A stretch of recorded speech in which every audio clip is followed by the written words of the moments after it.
Estado o número de oxidación. Pero, ¿qué entendemos por este concepto? Se define como la carga eléctrica, que puede ser positiva o negativa, que un átomo parece tener cuando hace parte de una molécula. Por ejemplo, veamos el caso de la molécula de HCN. Está formada por hidrógeno, carbono y nitrógeno. Los estados de oxidación serían respectivamente +1, +2 y -3. Para determinar el estado o número de oxidación de los elementos existen unas reglas. Regla número 1. Todo elemento libre o no combinado tiene estado de oxidación de 0. Veamos el ejemplo y tomemos para ello el argón, tomemos para ello el hierro, el flúor, el cloro y el azufre. Los estados de oxidación son 0 para el argón, 0 para el hierro, 0 para el flúor, 0 para el cloro y 0 para el azufre. Note entonces que en el caso del argón y del hierro es fácil deducir que su carga eléctrica es 0 porque se encuentran en forma atómica. Pero en el caso del flúor, del cloro y del azufre se encuentran en forma molecular. Y sin embargo, su estado de oxidación continúa siendo 0. ¿Por qué ocurre esto? La respuesta la tenemos en una propiedad periódica llamada electronegatividad.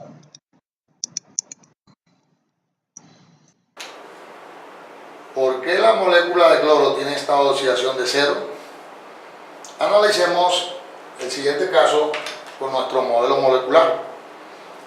La molécula de cloro está formada por dos átomos unidos por un enlace. En este caso, las esferas verdes me están representando los dos átomos de cloro que van a ser unidos mediante un enlace. En este enlace intermedio existen dos electrones, uno que aporta el cloro de la derecha y otro el cloro de la izquierda. Por la fuerza de electronegatividad, los dos electrones son atraídos hacia la izquierda, pero también con la misma fuerza de electronegatividad equivalente a 4 según Linus Pauling hacia la derecha, lo que quiere decir que siempre van a permanecer el mismo tiempo con el cloro de la izquierda que con el de la derecha, no generándose polos positivos ni negativos, por lo cual siempre se va a considerar la molécula de cloro como neutra. Regla número 2. El hidrógeno trabaja en la mayoría de sus compuestos con +1, excepto en los hidruros donde trabaja con -1. Veamos el siguiente ejemplo. Tomemos el caso de la molécula de ácido sulfúrico. El hidrógeno decimos que trabaja con +1. Veamos en el caso de la molécula de agua. El hidrógeno trabaja con +1. Veamos el ejemplo del ácido nítrico.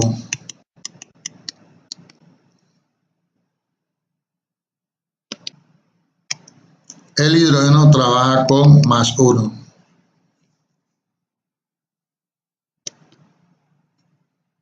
¿Cuál es la excepción? Pues los hidruros, que están compuestos por un metal combinado con hidrógeno.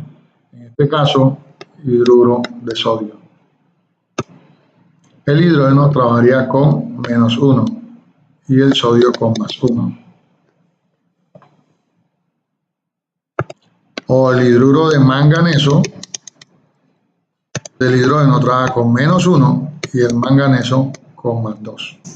Regla número 3. El oxígeno trabaja con -2 generalmente, exceptuando en el caso de los peróxidos. Veamos el siguiente ejemplo. En el ácido sulfúrico, el oxígeno trabaja con -2. En el caso del agua,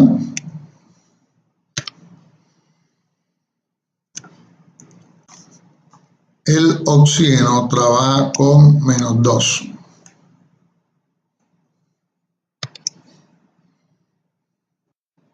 En el caso del ácido nítrico,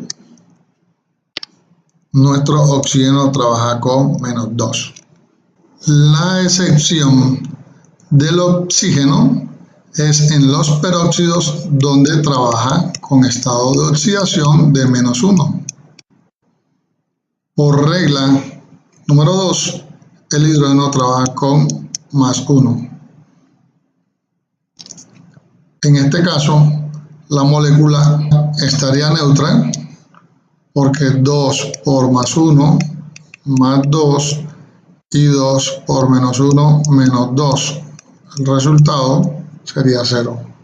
Regla número 4. Los metales presentan estado de oxidación positivo.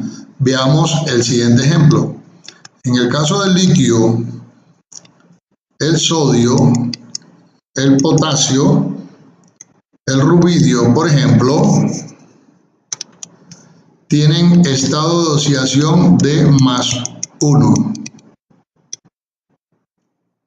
y pertenecen al grupo 1A de la tabla periódica.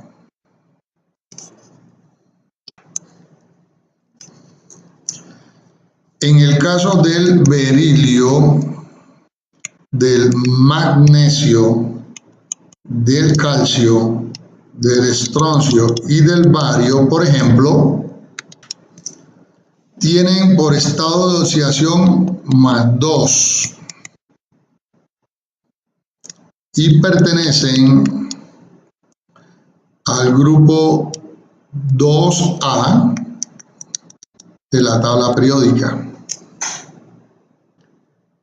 El aluminio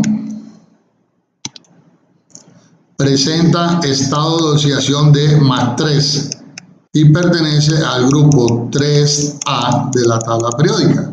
Nótese que hay regularidad en los grupos de la tabla periódica del A con respecto a los estados de oxidación. Si pertenecen al grupo 1A, su estado de oxidación será de +1, al 2A el estado de oxidación será +2 y al grupo 3A el estado de oxidación será +3. No así con los grupos del B en la tabla periódica, cuyo estado de oxidación es irregular. Por ejemplo, el hierro puede trabajar con +2 y +3 respectivamente. Todo esto se cumple para los metales. En el caso de los metaloides, tomemos por ejemplo al teluro, que puede trabajar con +2 y -2 respectivamente, como lo dice la regla. En el caso de los no metales, su estado de oxidación es negativo, pero también pueden presentar estado de oxidación positivo.